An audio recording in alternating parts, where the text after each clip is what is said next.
咁而家呢，我哋就去到景賢里嘅正門口，準備入去啦。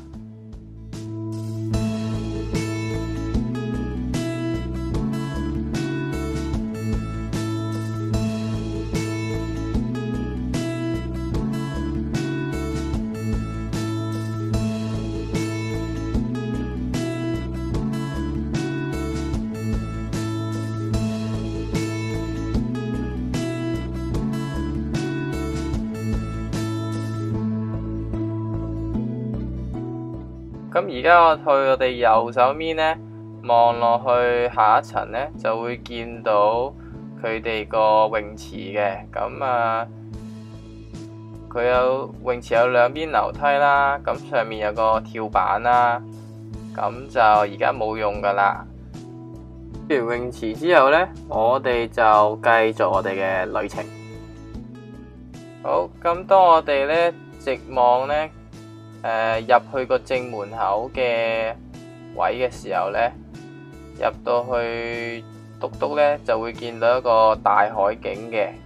咁而家就左右兩旁樹呢，就被遮蓋咗啦。咁之前呢，係應該有個海景可以望到維多利亞港嘅全景嘅。好，咁而家呢，直望呢，就會見到畫廊啦。左手面呢，就係景賢里嘅主building。咁而家我哋就會去咗畫廊嗰個位啦。咁畫廊四周圍啦，佢啲窗門呢都好靚嘅，有玻璃透色咁嘅效果咯。咁一路掃到落去地下呢嗰啲pattern 呢都好有特色嘅。好，咁而家我哋就入去景賢里嘅主building啦。咁就一路呢都會有啲免費嘅導賞呢，係可以俾市民去聽啊。佢嗰個歷史。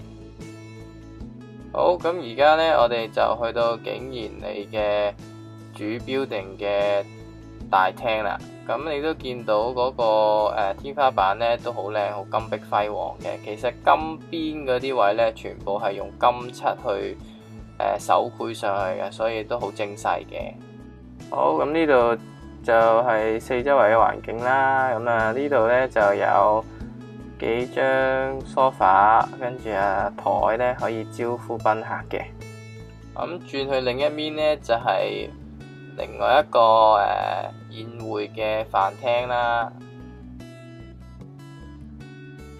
好，咁轉去左面呢，又係另一個比較大型嘅一個meeting room。好，咁而家呢就會睇到望上去呢係有3層嘅。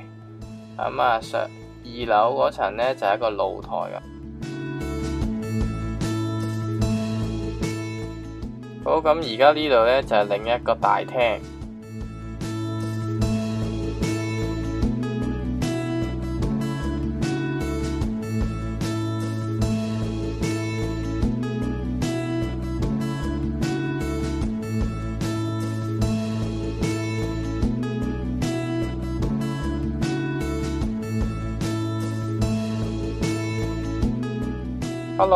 Hello Fiona，Hello。